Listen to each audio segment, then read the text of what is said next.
بسم الله الرحمن الرحيم الحمد لله الذي أرسل رسوله بالهدى ودين الحق ليظهره على دين كله ولو كره المشركون ومن على المؤمنين إذ بعث فيهم رسولا من أنفسهم فهدى إلى سبيل الرشاد وجاهد في الله حق جهاده وصلوات الله وسلام عليه وعلى آله وصحبه أجمعين.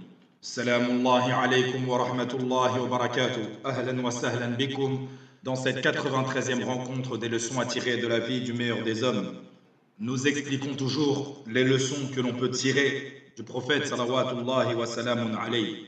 Et nous nous sommes arrêtés au Sulh al-Hudaybiyah, au traité de paix entre les musulmans et les mécréants de Mecca. Rappelons-nous également que les Qurayshites envoyaient des émissaires, des messagers qui venaient négocier et parler avec le prophète sallallahu alayhi wa sallam pour connaître ses intentions, quel était son but de vouloir rentrer à la Mecque. Et nous avions parlé de Urwa ibn Mas'ud radiyallahu anhu qui s'est converti par la suite.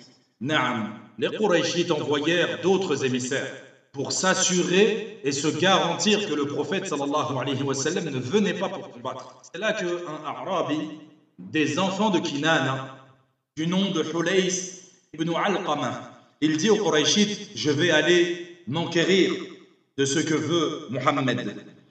Lorsque le prophète sallallahu alayhi wa sallam le vit au loin, soyez concentrés. C'est là où on voit la façon de penser du prophète sallallahu alayhi wa sallam, sa stratégie.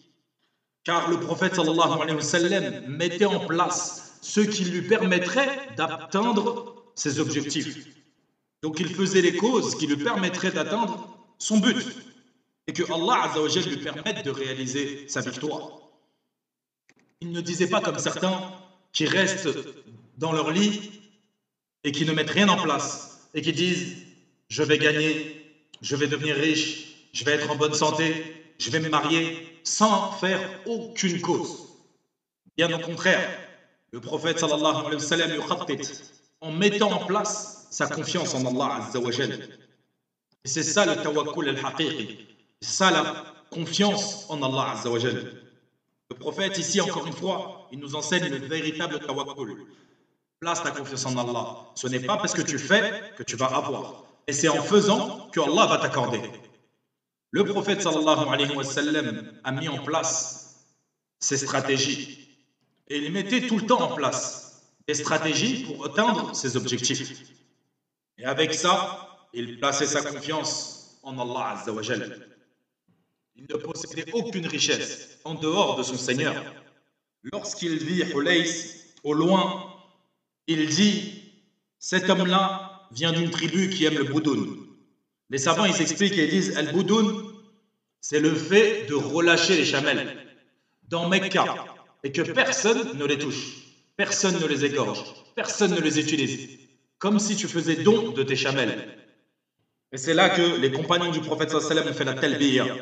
Labbaik Allahumma labbaik, labbaik la sharika laka labbaik. Ils ont relâché leurs chamelles. Et Hulays, en voyant ça, lorsqu'il vit cela au loin, il fit demi-tour instinctivement, directement, et il retourna vers les Qurayshites. Et il dit aux Qurayshites, Wallahi, ces gens-là ne peuvent être empêchés d'atteindre la maison d'Allah. Ces gens-là sont bel et bien venus pour accomplir la Umrah. Et cela est dû au fait que An-Nabi sallallahu alayhi wa sallam était un fin stratège. Il était d'une intelligence hors pair. Comme lorsqu'il envoya Mu'adh ibn Jabal et Abu Musa al-Ash'ari au Yémen, il leur dit avant de partir Innaka ta'ti qawman ahl al-kitab. Clairement, il informa ses émissaires, il leur enseigna vers qui ils se dirigeaient. Tu vas aller vers un peuple des gens du livre. Il ne les envoie pas sans information, sans conseil, sans directive. Car la manière d'appeler les gens du livre à l'islam peut être différente que d'appeler les gens d'une autre religion à l'islam. Puis il lui dit فَلْيَكُنْ أَوَّلُ مَا تَدْعُوهُمْ إِلَيْهِ شَهَادَةً أَنْ لَا إِلَهَ إِلَّا اللَّهُ وَأَنَّ مُحَمَّدًا رَسُولُ اللَّهِ. La première chose à laquelle tu les appelles, à l'unicité d'Allah. Donc, le prophète sallallahu alayhi wa sallam leur a enseigné la situation des gens vers qui ils allaient, pour qu'ils puissent adapter leur discours aux gens qu'ils allaient voir. et qu'il sache quel est le besoin de ces gens et quelle parabole il pourrait utiliser pour les appâter, pour parler à ces gens de la manière dont eux-mêmes parlent. Comme il nous dit Ali ibn Abi Talib, radiallahu anhu, Haddithu nas bima yafqahun. Parle aux gens de ce qu'ils connaissent, de la manière dont ils comprennent les choses. Et cela nous manque énormément de nos jours. Allahumma musta'an. Puis Hulays, il dit aux Qurayshites, Wallah, ils ne viennent pas pour faire du mal. Ils viennent seulement pour accomplir la Umrah. Et nous ne devons pas les empêcher de rentrer. Nous ne devons pas interdire qui que ce soit de rentrer fi baytillahi haram. Puis il rajoute et il dit, Wallahi, si vous empêchez Mohammed et ses compagnons de faire la Umrah, je vous quitterai. Je partirai avec la Habish et nous reviendrons après s'être rassemblés pour vous affronter et vous tuer. Et c'est là que les Qurayshites ont appelé au calme. Et ils lui ont dit, calme-toi, nous allons étudier la situation et voir ce que nous allons faire de Mohammed. Donc les Qurayshites ont continué à envoyer des émissaires les uns après les autres pour pouvoir négocier et s'assurer que le prophète venait réellement pour la Umrah. Et c'est là qu'ils ont envoyé un homme du nom de Mikraz ibn Hafs. Lorsque le prophète sallam l'a vu, et il a vu son visage au loin, il dit à ses compagnons, cet homme-là est une crapule. En gros, cet homme-là, rien de bien ne peut venir de lui.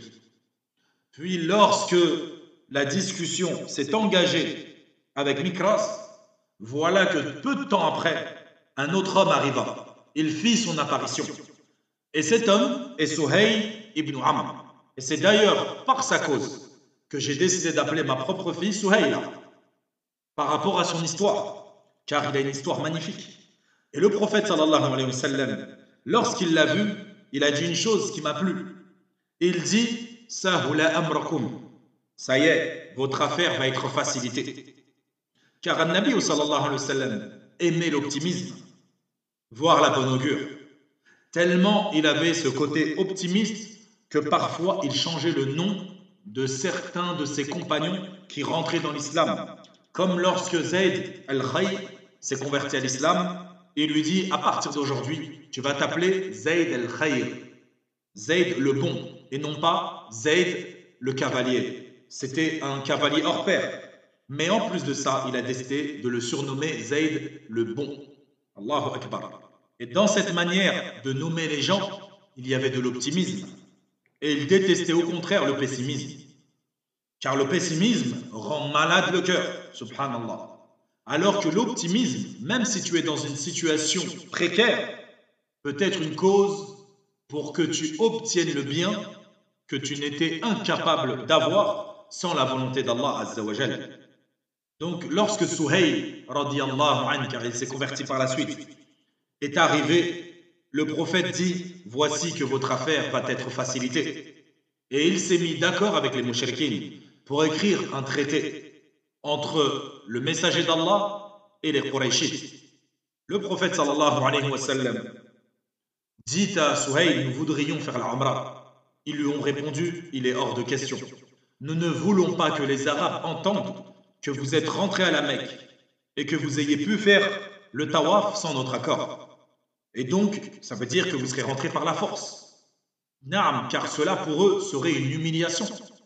Mais en contrepartie, nous vous promettons que l'année prochaine, vous rentrerez à la Mecque. Donc lorsque Suhayl est arrivé, il représentait les Qurayshites. Et le prophète sallallahu alayhi wa sallam représentait les croyants. C'est là que le prophète sallallahu alayhi wa sallam dit à Ali ibn Abi Talib radiyallahu anhu, écrit Bismillahirrahmanirrahim, au nom d'Allah, le tout miséricordieux, le très miséricordieux. C'est là que Suhayl prit la parole et il dit au prophète, calme-toi.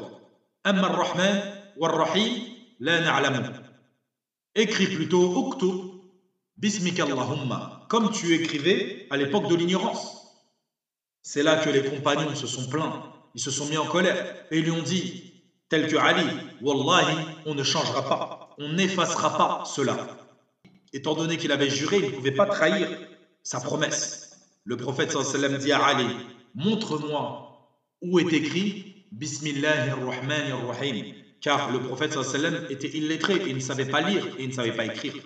Lorsque Ali lui montra, le prophète lui-même a effacé. Allahu Akbar. Observez, subhanallah, la patience dont fait preuve notre bien-aimé, salawatullahi wa salamun alayhi. Sachez également que le prophète, sallallahu alayhi wa sallam, lorsqu'il fait tout cela, il l'a dit précédemment, et j'ai oublié de le mentionner, lorsque les hommes ont lâché leur chamelle, il a laissé sa propre chamelle, al-Qaswa, s'en aller. Et il dit à ce moment-là à ses compagnons, par Allah, il n'y a pas une chose qu'ils vont me demander tant qu'ils immensifient Baytullah al-Haram sans que je ne réponde favorablement à leurs demandes. Donc ici, clairement, il n'y a pas de manque de respect réel, car ils disent Bismikallahum.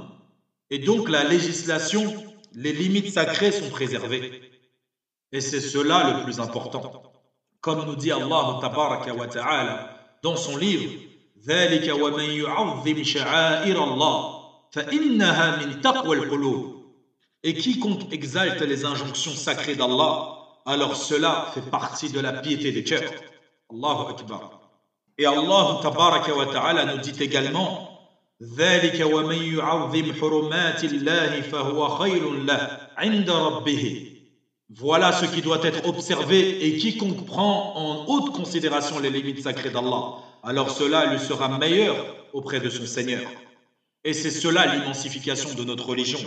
Immensifier le Coran, immensifier la Sunna, immensifier la Mecque, immensifier la Kaaba, immensifier Sha'a'illah, Mina, Muzdalifa, Arafat, Azim, As-Salawat. Il faut immensifier la prière. Il faut immensifier Ashhur al-Hurum, Azim Awamirillah, immensifie les injonctions, les ordres d'Allah. C'est cela la législation d'Allah. Car à travers elle et ton immensification de celle-ci, tu atteindras les hautes sphères auprès d'Allah Azza wa Jal. Allahu Akbar. فلنا بقية في هذا الحديث. On parlera et on reviendra sur ce sujet dans le prochain cours, car Suhayl a eu un comportement spécifique avec le prophète sallallahu alayhi wa sallam. Et pourtant, wallah, فإلى هناك فبارك الله فيكم على حسن استماعكم وفقنا الله وإياكم لكل ما يحبه ويرضى وصلى الله وسلم على نبينا محمد وعلى آله وصحبه أجمعين.